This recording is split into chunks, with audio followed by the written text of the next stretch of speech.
Um, Welcome back to another episode of Judaism and Ecology. So I'm back with my cousin Michael, and today we're going to have a very green episode.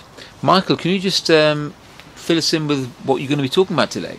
Yes, thank you, Rabbi Sheikh. I'm going to talk about, firstly, the concept of trees in the Torah, and also expand upon various legislature regarding green belts in cities and the design of cities to incorporate the correct ratio of trees and green belts pertaining to them. Okay. So basically, we learn in Mishlei, chapter 3, verse 18, the Torah is called a tree of life, showing how trees connect to the highest Jewish values. Trees also symbolize a healthy and sustainable environment. As it says in Midrash Kohelet Rabbah, chapter 7, verse 28, and I quote, "When God created the first man, he took him and showed him all of the trees of the Garden of Eden, and said to him, 'See my works, how beautiful and praiseworthy they are. And everything that I created it for you. Be careful not to spoil or destroy my world, for if you do, there will be nobody after you to repair it.'" So if you notice, the Midrash singles out trees of the Garden of Eden, rather than saying, look at the Garden of Eden Itself. Yes. Yeah. So to represent the natural world Hashem created and the imperative not to destroy it. Trees also symbolize the necessary environment for human life when the Jewish people entered the land of Israel, encouraging us to emulate God. The Midrash teaches in Midrash Vayikra Rabbah, chapter 25, verse 3, it said, "Follow the Lord your God." This is from Devarim, chapter 12, verse 5. This means follow his example. When he created the world, his first action was to plant trees, and it is written in Bereshit chapter 2, verse 8, "And God planted a garden of trees in Eden," a garden in Eden. So you too, when you enter the land of Israel, planting trees should be your first involvement, and elsewhere. There are other essential elements for humans to be in a healthy environment, but these sources identifies trees as being emblematic. If you notice, also trees take a long time to bear fruit, which is why we plant them first. Get the important things done first, because they're going to take longer. Yeah, and also we can't take the fruit straight away. No, exactly, because the trees they represent long-term needs of the land and long-term investment in the land, because their produce is eventually so great. They should be planted first, because it takes time for these these wonderful things to grow. The message of Bal Tashchit, the prohibition against waste, also begins with trees. In Devarim, chapter 20, verses 19 and 20, it teaches us we're not allowed to cut down trees in wartime.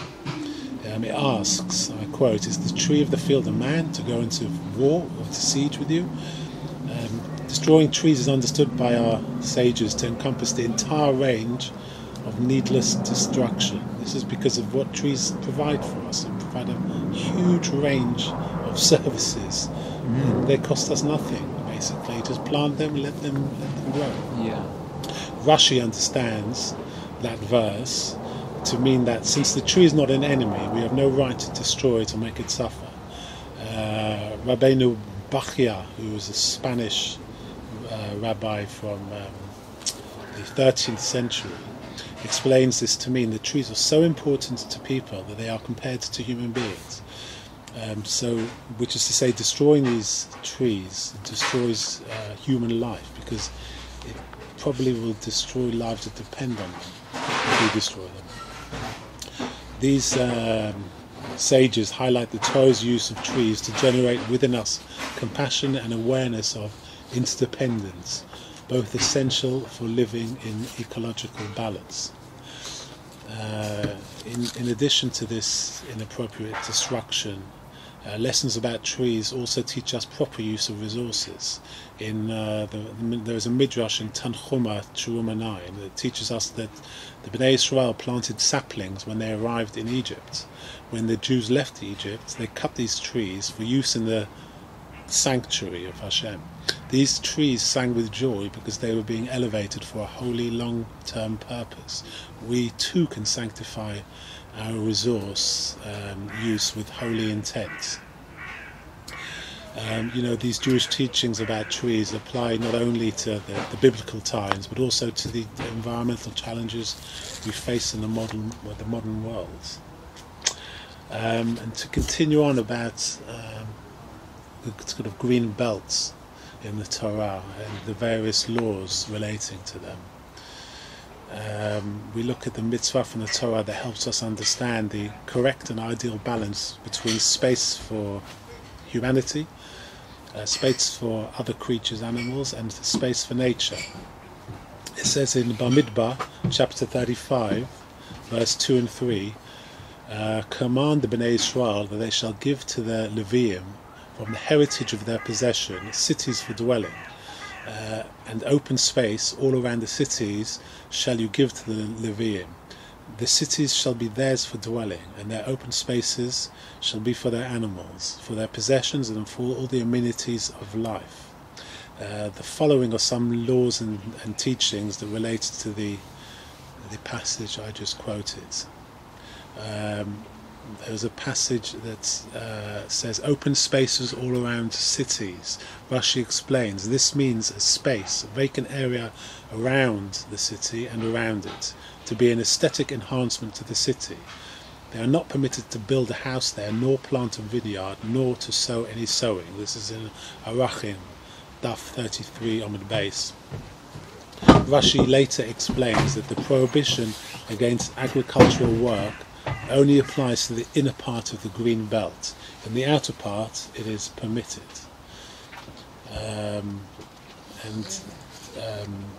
When it says for their animals, it means in order that their animals can graze there.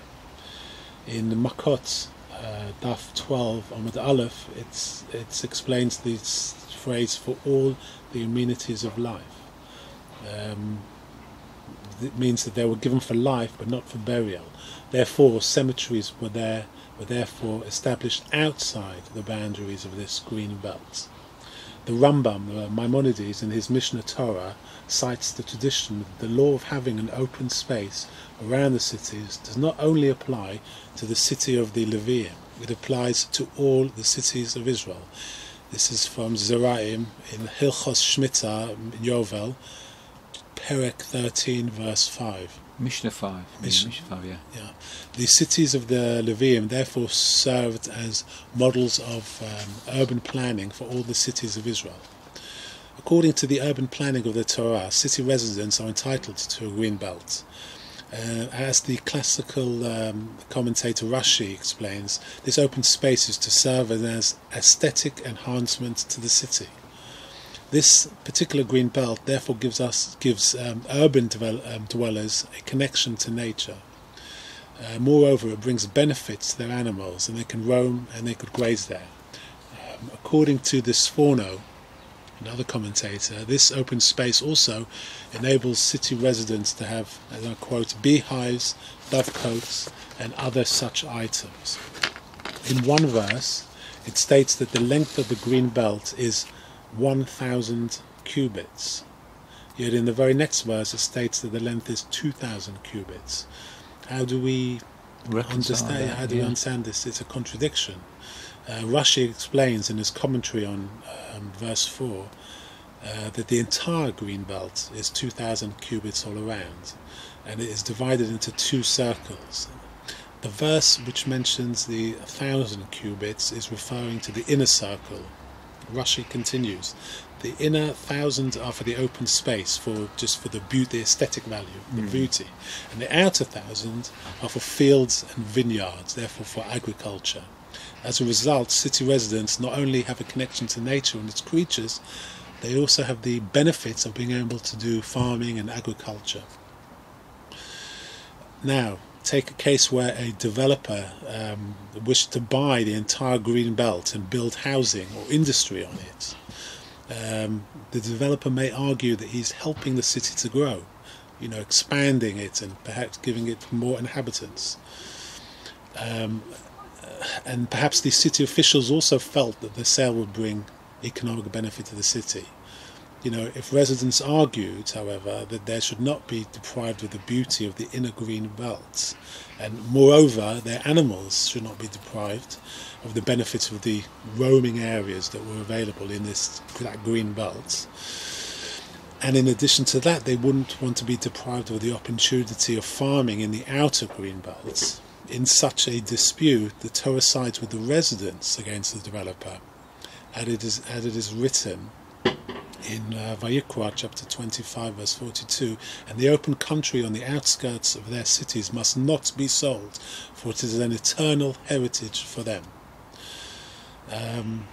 So we learn from that one of these model cities, you can't expand at the expense of the green belt. Rabbi Shimshon Raphael Hirsch, in his commentary on this verse, explains that the laws of the Torah are designed to prevent the development of huge cities. He writes, and I quote, "These laws seem to be designed to maintain an urban population that engages in agriculture, that is to be the basic model for the nation, and to prevent the expansion of the cities into metropolises detached from the fields. The cities already in existence must not expand beyond their limits at the expense of the fields. When the population increases, new cities should be established in sites that have never been used for agricultural purposes." Rashi explains, the inner green belt was a beautiful park that served people and animals, while the outer green belt was used for agriculture. Now, what if some residents who loved farming would like to expand in the outer green belt by buying the inner green belt and turning it into farmland? What would the situation require then? What if some residents who love the beauty of nature would like to expand the inner belt by buying the outer green belt that was used for agriculture and turn it into a park? Also, in addition, what if some nature lovers who disliked cities would like to buy houses within the city, evict the residents and turn the area into an extension of the green belt? According to Talmud, the sale would be forbidden in each of these cases, as the original purpose of the city, the inner green belt and the outer green belt, must be preserved. This is from Gemara Arechin, Daf 33 Amud Beis. As Rashi explained in his commentary on the Talmud, each area, the city, the park and the farmland, serves a valuable purpose. Thus, one area must not expand at the expense of the other. Cities serve as economic, cultural and spiritual centres. However, from the holistic perspective of the Torah, cities must provide their residents with a connection to nature and with the opportunity to cultivate the earth. Even urban dwellers are to experience the following messianic blessing, as it says in Micha chapter 4 verse 4, "They shall sit, each person under his vine and under his fig tree." As mentioned before, the previous laws apply to the cities of Israel. Why then does the Torah emphasize the cities over their Leviim when it discusses the ecological laws?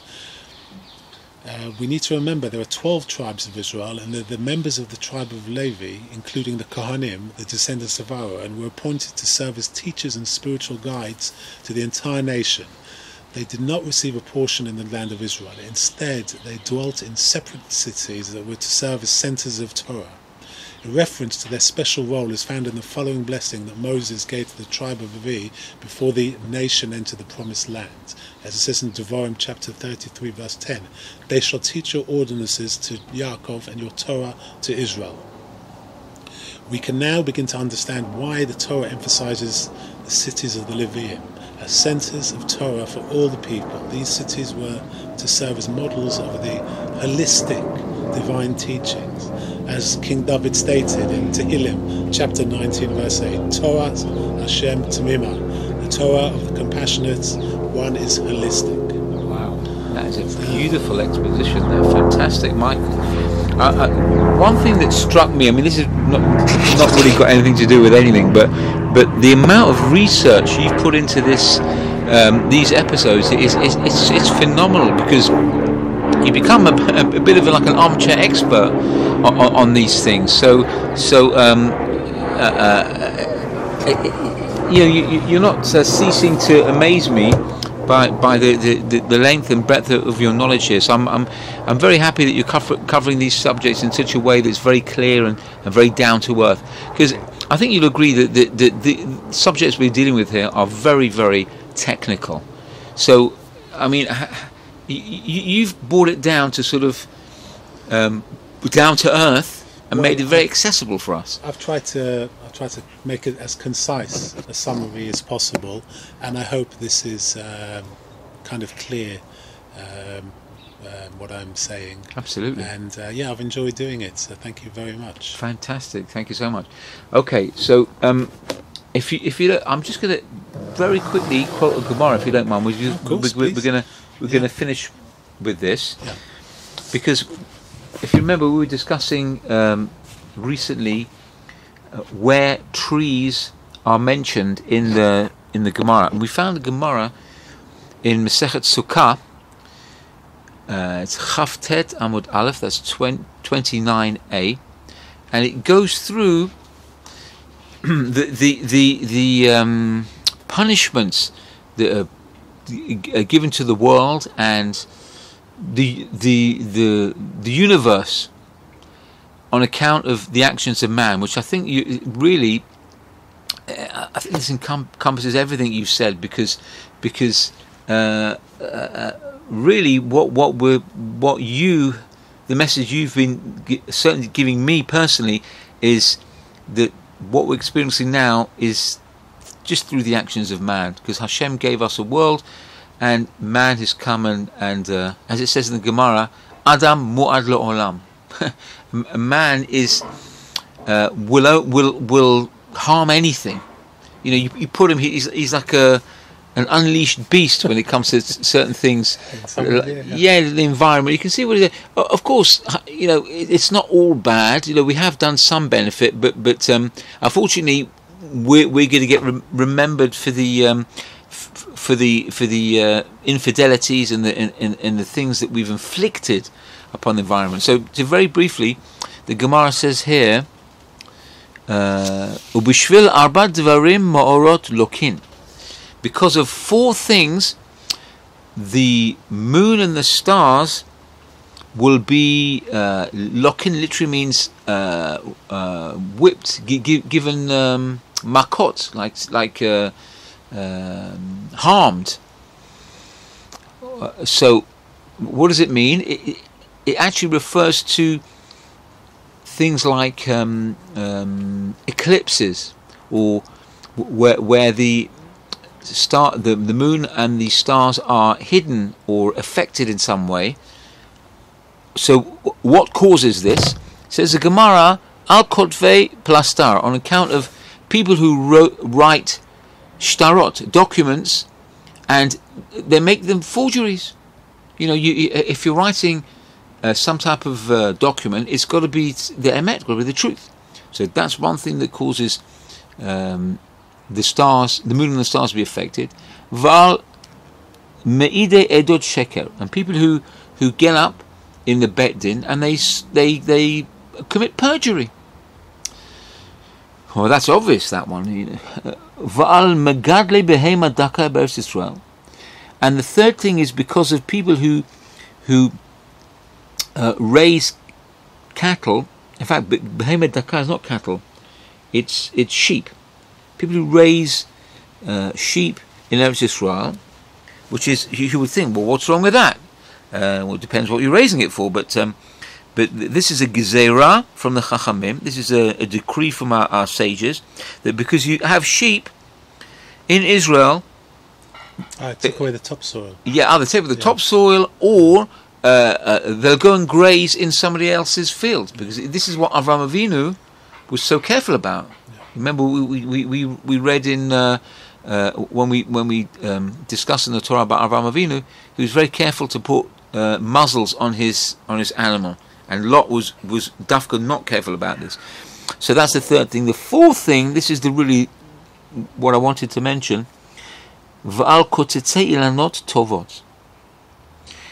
On account of those who actually cut down trees. Now, not any trees. We're talking about trees that produce fruit. If you cut down fruit-bearing trees, first of all, that's already forbidden from the Torah. If you look in Devarim, chapter 20, verse 19, it says, Lo Tashchit et Eitzah. You're not supposed to cut down the trees. This is already an Isur Doraita. So, what's that got to do with the moon and the stars? So I'm looking here in the note. It says, one who transgresses this prohibition and cuts down these trees shows his lack of hakarat tov towards Hashem and the blessings that He gives us. We are kofet tov. We are not grateful to Hashem for giving us the environment and to the goodness that He gives to the creation. That's what Rashi says. And it says here, this sin is therefore particularly bad and is punishable by the eclipsing of the sun. So that it actually talks about, and people think, the sun has an eclipse, and everyone goes out and buys goggles and looks forward to it. But it's not necessarily a good thing. Like we see the rainbow, everyone's happy to see a rainbow, but rainbow is not necessarily a good thing. So I just thought I'd mention that. But Michael, thank you so much for really tackling a very, very difficult subject in a very informative way. So, can I ask, what are we going to look forward to next week? Next week's episode will be on climate change. Oh, wow. I'll give a brief technical description of what the scientists are saying is happening at the moment, and some Torah observations on the same. Wow, fantastic. That's going to be a real interesting, very, very controversial episode as we bring out things which are maybe slightly uncomfortable, but which you have to know. So, Michael, thank you so much. Thank you. And Bezrat Hashem, we will see you next time.